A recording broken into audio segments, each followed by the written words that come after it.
May 18th, 2019, did a quick trip, not a quick trip, actually had a full day up in New York City, thankfully.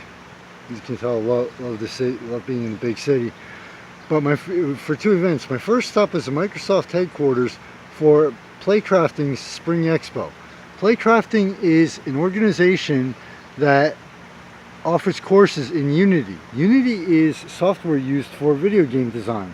And the Spring Expo was to feature a lot of their independent game designers. And right off, the coolest thing about this was not only, it's two-part here, the thing I love the absolute most, not only were you able to meet the game designers, and I had a lot of great conversations, gave out business cards, you know, just with the game designers themselves, but you also could play test and sample the games that they designed. They had devices set up, tablets, laptops, etc., where you could actually check out and demo their games, which was really cool. No, I did not take the time to do any demos because I ended up, I'll be there for about an hour and a half. Well, I was there for almost 2.5 hours just with the conversations alone.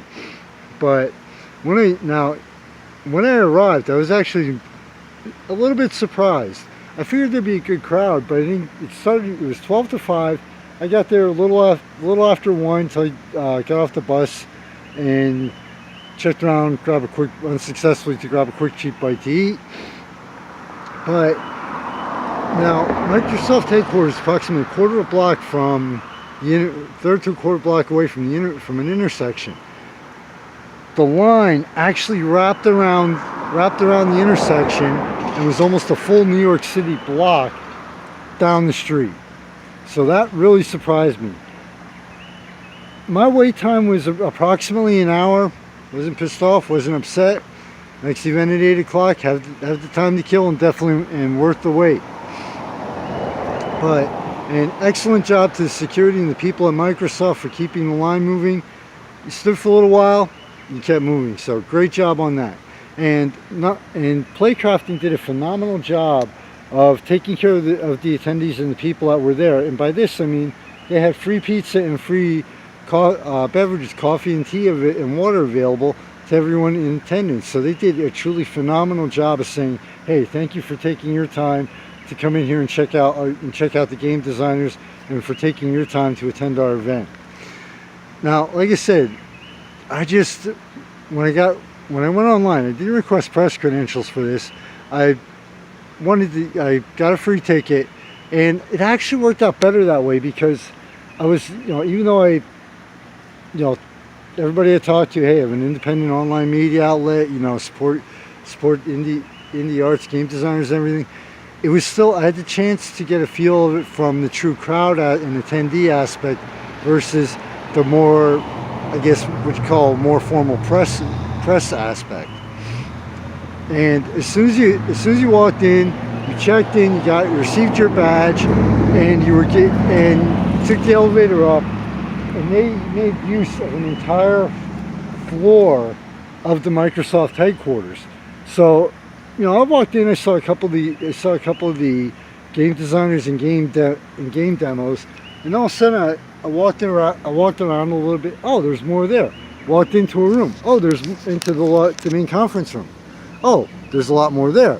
As I was walking out, oh, I didn't see Bose AR in that room.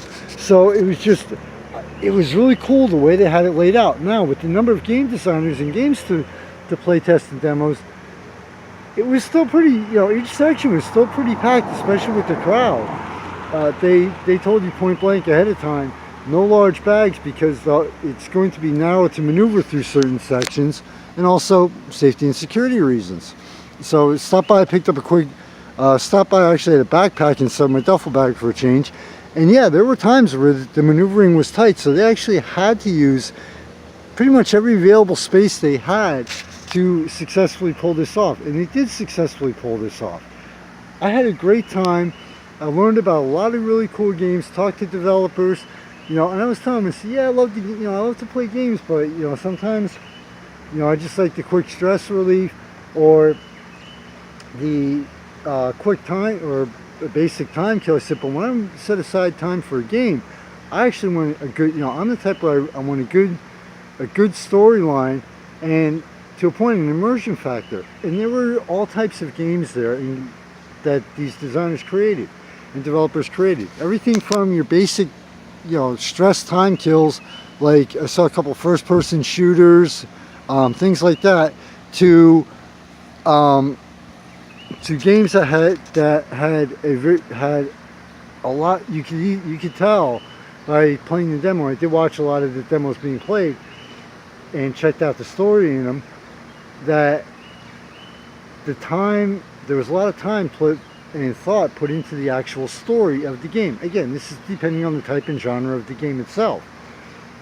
You have games like Solitaire that, okay, you don't need a storyline at all. If you tried to put one into it, you could have interesting results. You had RPGs, first-person shooters, strategy, puzzle, all different genres, which the variety there, their game expos they go for the widest possible audience to attract, from your casual gamer all the way up to your full-time intense and even possible competitive gamers out there.